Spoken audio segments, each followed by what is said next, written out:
Afternoon ma'am, good afternoon sir. बैठिए। Thank you sir. आप सुनीता मीणा है ना? सर कुछ बताइए अपने बारे में। सर जैसा कि आप जानते हैं, मेरा नाम सुनीता मीणा है। मैं राजस्थान के जयपुर ज़िले से की निवासी हूँ और मैंने स्टडीज़ में बीए किया है, हिस्ट्री ऑनर्स एंड फिलोसफी में। उसके बाद मैंने हिस्ट्री ऑनर्स एंड फिलोसफी? जी सर। ये कैसे होता है?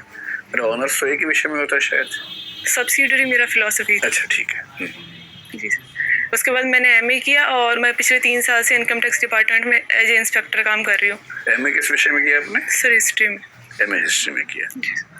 और आप 3 साल से इनकम टैक्स डिपार्टमेंट में काम कर रही हैं? जी सर। और पिछले 3 सालों से मैं विवाहित भी हूँ। अच्छा अच्छा। आपके हस्बैंड भी सर्विस में ही है किसी? जी सर। वो क्या करते हैं? वो भी इनकम टैक्स इंस्पेक्टर है। सेम सर्विस में आप लोग हैं। आपका सिलेक्शन इंस्पेक्टर ग्रेड पे हुआ था या सब इंस्पेक्टर पे हुआ था? इंस्पेक्टर पे हुआ था। और इस परीक्षा में कितनी बार आप बैठ चुकी हैं अब तक? सर ये मेरा 5वां अटेम्प्ट है। इसके पहले क्या क्या हुआ? सर इससे पहले प्री भी नहीं हुआ कभी। अच्छा, पहली बार प्रीलिम्स हुआ? जी सर। और उसके बाद मेंस भी और आप इंटरव्यू दे रही हैं। ठीक है। तो मेंस आपका अच्छा हुआ इस बार? सर हाँ। उम्मीद है आपको सिलेक्शन की? जी सर। कौन सी सर्विस की उम्मीद है? सर एग्जैक्टली तो नहीं बता सकती, पर कोशिश सब अपने हिसाब से सोचते हैं कि आईएएस ही मिले।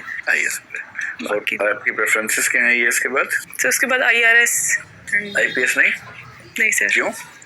आईपीएस का सर मेरी 2 वजह रही। एक तो मैं पहले से टैक्स डिपार्टमेंट में हूँ, तो इसलिए मैंने आईआरएस को प्रेफरेंस दी। और दूसरा, मुझे ऐसा लगता है कि मेरा एप्टीट्यूड भी शायद पुलिस डिपार्टमेंट के लिए थोड़ा सा फिट नहीं है, तो इसलिए मैंने उसको 4th चॉइस पे रखा है। मतलब एप्टीट्यूड कैसा होना चाहिए पुलिस के लिए?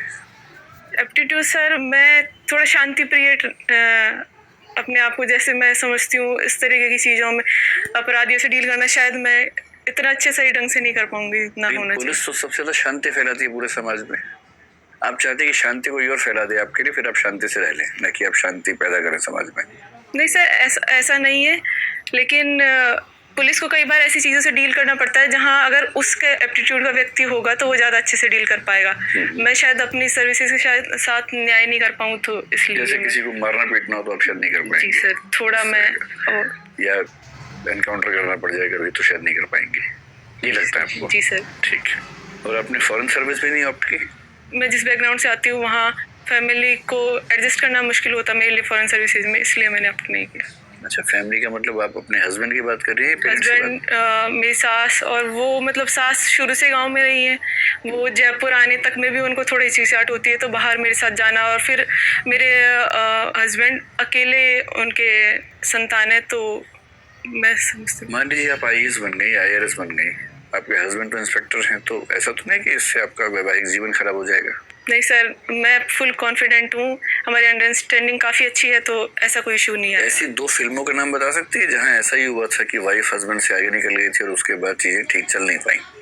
हिंदी की बहुत प्रसिद्ध फिल्में हैं ऐसी जो इसी थीम पे बनी है। सॉरी सर, मैं मूवीज का आइडिया नहीं। ऐसा कोई फिल्म देखी है? एक अभिमान फिल्म बहुत प्रसिद्ध है इस मामले में। मतलब ईश्वर करे कि सब ठीक रहे। मैं तो वैसे कह रहा हूँ कि एक भारतीय समाज में ऐसा भी कुछ लोग सोचते हैं। आप मुझे ये बताएं कि आप महारानी कॉलेज से पढ़ी? जी सर।